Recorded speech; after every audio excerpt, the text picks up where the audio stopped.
Salmo 130. De lo profundo. Este salmo es otro de la serie titulado Cántico Gradual. El Salmo 130 comienza con un testimonio personal del rescate de Dios de las profundidades de la culpa. Desde allí, el autor asciende paso a paso a un lugar donde puede dar confianza a los demás en su confianza en Dios. Debido a que el Salmo 130 está marcado por la conciencia del pecado y una poderosa seguridad del perdón, la tradición lo incluye entre los 7 salmos penitenciales: 6, 32, 38, 51, 102, 130, 143. Lutero, cuando fue golpeado por el diablo en Coburg, y estuvo en gran aflicción, dijo a los que estaban a su alrededor: «Venid, cantemos ese salmo, de lo profundo, etc., en burla del diablo». Y ciertamente este salmo es un tesoro de gran consuelo para todos los afligidos. John Trapp. En la tarde de ese mismo día, en el que su corazón se conmovió extrañamente, y realmente confió en Jesús para la salvación, John Wesley asistió a un servicio de vísperas en la Catedral de San Pablo en el transcurso del cual se cantó el Salmo 130 como himno. Wesley se sintió muy conmovido por el himno, y este se convirtió en uno de los medios que Dios usó para abrir su corazón al Evangelio de Salvación.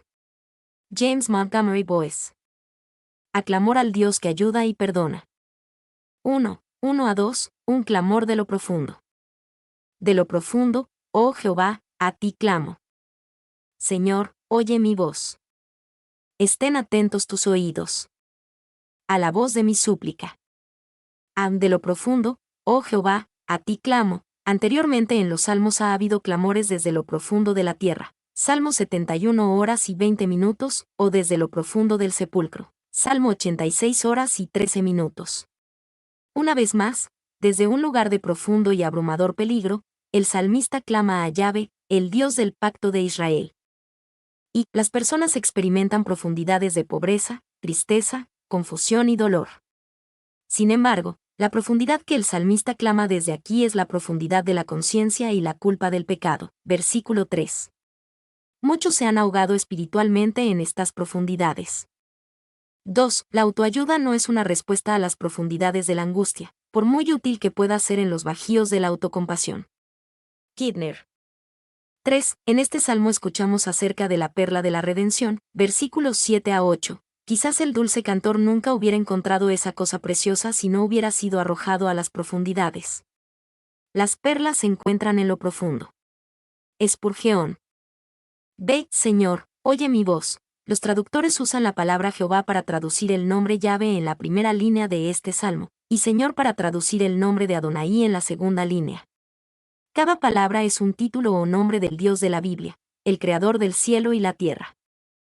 Aquí, el salmista llama a Adonai, su maestro y gobernante, pidiéndole que escuche su voz, pues sabía que para Dios escuchar a su pueblo es ayudar a su pueblo. Y, así como Jehová marca la fidelidad inmutable de Dios a sus promesas de liberar a su pueblo, así Adonai marca su señorío sobre todos los obstáculos en la forma de librarlos. Fawcett, citado en Spurgeon. 2. Aquí nombra 2 veces al Señor, deseoso de asirlo con ambas manos. Trapp. Se estén atentos tus oídos. La súplica a Dios enfatiza usando la repetición como herramienta poética. Y es mejor que nuestra oración sea escuchada que contestada. Si el Señor hiciera una promesa absoluta de responder a todas nuestras peticiones, sería más una maldición que una bendición. Spurgeon. 2:3-4. El gran perdón de Dios. J.H. Si mirares a los pecados. ¿Quién, oh Señor, podrá mantenerse? Pero en ti hay perdón, para que seas reverenciado. A J.H. Si mirares a los pecados. Al pedirle ayuda a Dios, el salmista también entendía que no tenía ninguna razón segura para pedir o ser escuchado por Dios aparte de su gran perdón. Sin esta misericordia, nadie podría mantenerse delante de Yahvé Adonai, J.H. Señor. Y mirares a los pecados, la palabra que se traduce como mirares, es literalmente guardar o vigilar, como en el Salmo 130, 6, y aquí parece significar tener en cuenta o retener en la memoria para castigar. Maclaren. 2. Es cierto, el Señor mira toda iniquidad para conocerla, pero no mira ninguna iniquidad en sus hijos para condenarlos por ella. Así el significado del Salmo es: que si el Señor mirara el pecado con un ojo severo y estricto, como juez, para cargarlo contra la persona que peca, nadie podría soportarlo. Caril, citado en Spurgeon. 3. Si anotaras toda desviación en pensamiento, palabra y obra de tu santa ley, y si nos llamarás a juicio por todas nuestras infidelidades, tanto de corazón como de vida, oh Señor, ¿quién podría estar de pie? ¿Quién podría soportar un juicio así y quién podría quedar absuelto en el juicio? Clarke. 4. ¿Quién, oh Señor, podrá mantenerse? Mantenerse es una frase judicial, y señala que un hombre está siendo absuelto o justificado en un juicio, como el Salmo 1:5, Romanos 14:4, donde es opuesto a caer. Pole. B. Pero en ti hay perdón. Años de relación previa con Dios le habían enseñado al salmista que, de hecho, hay perdón en Dios. Cuando nos golpea con fuerza nuestra conciencia del pecado, puede ser difícil de creer, pero es verdad, hay perdón en Dios. Y, pero en ti hay perdón, puede que no encuentres el perdón en otras personas. Es posible que tu esposo o esposa no te perdonen, si lo has o la has dañado.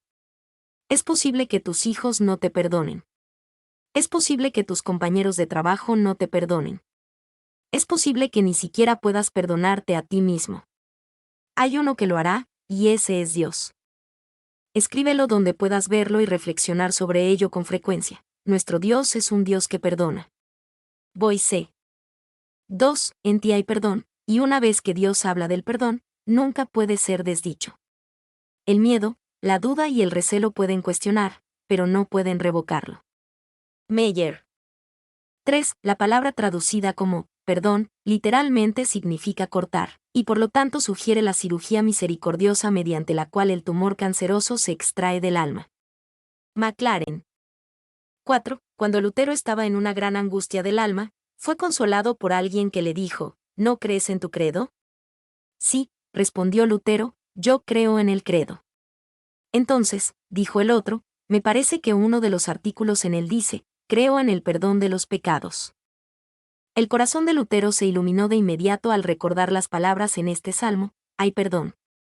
Puede ser que hayas pecado muchas veces y penosamente, pero, hay perdón. Aunque eres un hijo de Dios, te has desviado mucho de él, pero, hay perdón. Te has descarriado triste y horriblemente, pero, hay perdón. El diablo viene y te grita, y te dice que tu condenación está sellada, y tu condenación es segura, pero, hay perdón, oh, bendita sentencia. Spurgeon. C. Para que seas reverenciado. Uno de los grandes propósitos del gran perdón de Dios es desarrollar un sentido de gratitud y reverencia en aquellos a quienes Él perdona.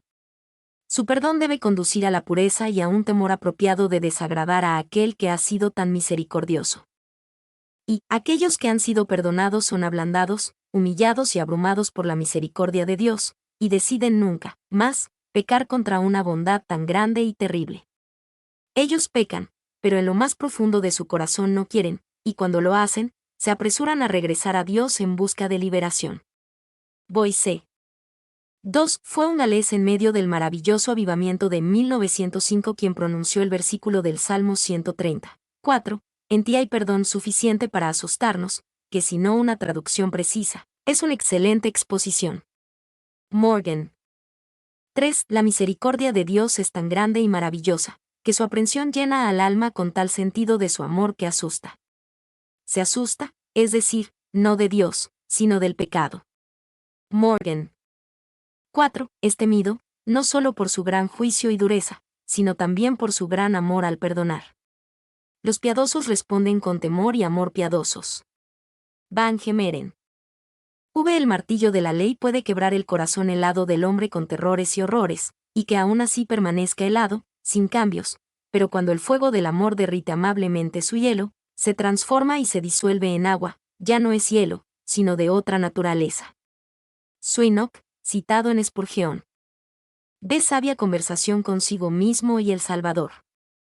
1. 5-6, conversación con el alma.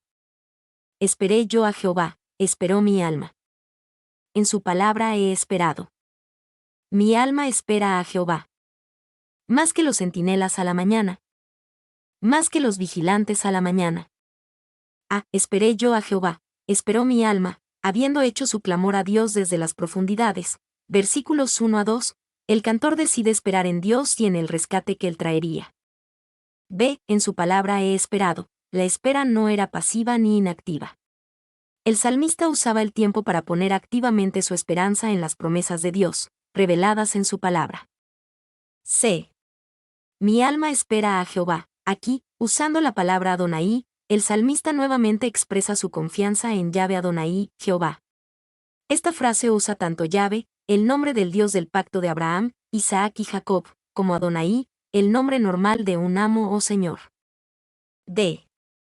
Más que los centinelas a la mañana, el poeta usa una imagen vívida para expresar su paciente anticipación al esperar en Dios. Vemos a un centinela en la oscuridad de la madrugada, escudriñando el horizonte en busca de la primera señal del amanecer. El centinela no duda de que llegará la mañana, pero solo se pregunta cuándo, y la espera con diligencia. Así era para el cantor que esperaba a Dios y a la ayuda que Dios prometió traer. Y algunos piensan que los centinelas eran guardias militares, otros piensan que eran sacerdotes que esperaban el amanecer para comenzar con los sacrificios de la mañana. Realmente no importa si los centinelas eran militares o sacerdotes, esperaban la mañana con cierta expectativa de que llegaría. 2. Con igual sinceridad han estado los fieles desde entonces esperando el amanecer de esa última mañana, que es para abolir el pecado y poner fin al dolor. Orne. 2. 7 a 8. Conversación con el pueblo de Dios. Espere Israel a Jehová. Porque en Jehová hay misericordia y abundante redención con él. Y él redimirá a Israel de todos sus pecados. Espere Israel a Jehová. Con este versículo la fraseología pasa de lo personal a lo público. Lo que el salmista aprendió al esperar en Dios y confiar en Él desde las profundidades, ahora se pone en práctica cuando pide a Israel que ponga su esperanza en Yahvé Adonai. Y espere Israel a Jehová. El salmista pone su fe y esperanza en el Señor mismo, no en la misericordia o redención que Dios traería. Ve al dador antes que al regalo. 2. Deja de buscar el agua y busca el pozo. Verás más fácilmente al Salvador que a la salvación, porque Él es exaltado, incluso el que es Dios, y fuera de Él no hay nadie más. Es más fácil fijar la mirada en Jesús que en la justificación, santificación o cualquier otra bendición separada. Spurgeon. B. Porque en Jehová hay misericordia. Lo que aprendió en su vida personal, lo puede aplicar a toda la nación. Cuando el pueblo de Dios lo mira con humildad, hay misericordia y abundante redención tanto para el individuo como para la comunidad. Y abundante redención con él, son nuestros pecados grandes, con Dios hay misericordia, misericordia incomparable, son muchos nuestros pecados, con Dios abundante redención, multa redemptio. Él multiplicará los perdones como nosotros multiplicamos los pecados. Isaías 55, 7. Trap. C.